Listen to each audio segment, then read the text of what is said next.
Okay, so the way this is going to go from here, I'll finish the bottom infill to here, get that all filled in, then I'll switch over and do the top of the cabin from this bulkhead forward. We'll get all this infilled. The way I'm going to run the grain on these is in this direction, side to side, so that I can curve the pieces better to conform to these curves here. So with the grain running this way, we'll be able to warp our boards to follow the curve. If we go lengthwise, the way we'll do the rest of the top, we wouldn't be able to bend in this direction. We'd only be able to bend in this direction. And since the top is flat, right, the only curvature really is this way to follow this. That's why I'm going to have the grain running differently. Now, it won't matter when we sand.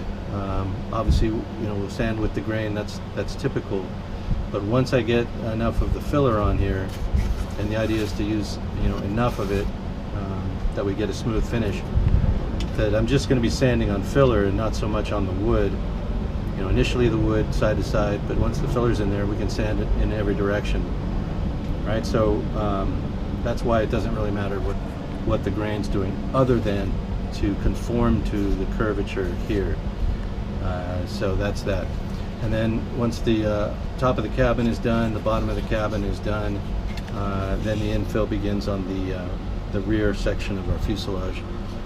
And the way we do that is the same way we do stringers. We alternate, right? So we'll go down the middle here on both sides, and then we'll go down the middle here on both sides.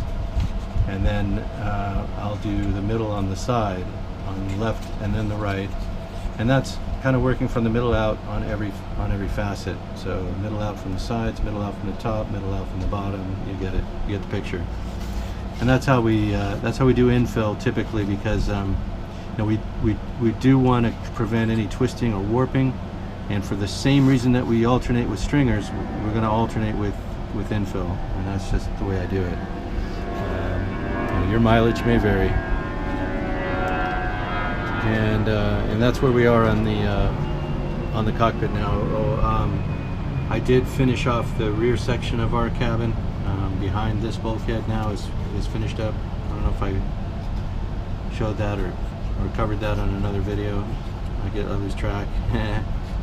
Oh yes, and also we discovered that this knob here, a feature on the panel, that is mixture control. So that makes your fuel mixture, if you want a lean mixture, rich mixture, on the ground typically you're full rich to get the engine started. As you gain altitude, you begin to lean the mixture out. It's a fuel-air mixture is what it does, and so less fuel, more air. The higher altitude you go. You also would add fuel if the engine's overheating. The fuel acts as a coolant. So in some cases you might alter your mixture ratio based on how the engine temperature looks. You also listen for the sound of it. A little bit of popping means too much, probably too much air. A little bit of muffling and baffling and not attaining full power means at altitude you've got too much fuel and not enough air. So there's a thing that you listen for. There's the instruments you're looking at, the temperature, fuel gauge, fuel flow, fuel burn. You want to maximize your mileage, your hours per gallon. They call it hours per gallon instead of miles per gallon in an airplane. But you're listening constantly to that engine. It should sound peak, optimal firing as you go along. And if it's not, chances are it has to do with the fuel-air mixture. So anyway, that's what that knob is on the dash, on the control panel. I'm still fabricating. I'll be mocking up the throttle quadrant for each section, for each station here, and then a small switch box on each side, breaker switches and light switches and what have you. Still, when I fabricate that, I may yet do some duffel bags or whatever and toss them in the back here. I can use paper products covered with the silk span that comes with the models. You just roll it up tight You know, you make bedrolls out of that. You can make just about sleeping bags, anything you want to, pretty much out of shrink wrap. I'm sorry, not shrink wrap, silk span, the paper that you would typically cover the airplanes with. It's really all I use it for anymore is baggage, packages, that kind of thing, for the back seat of an airplane. Okay, so I might do another time lapse. We just finished, did a time lapse of infilling the nose here.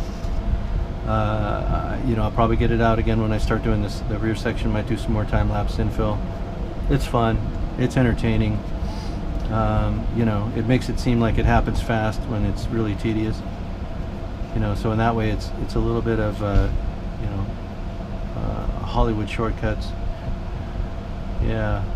So cool. All right. So good. So what I'm gonna do now is turn this off and stop jabbering.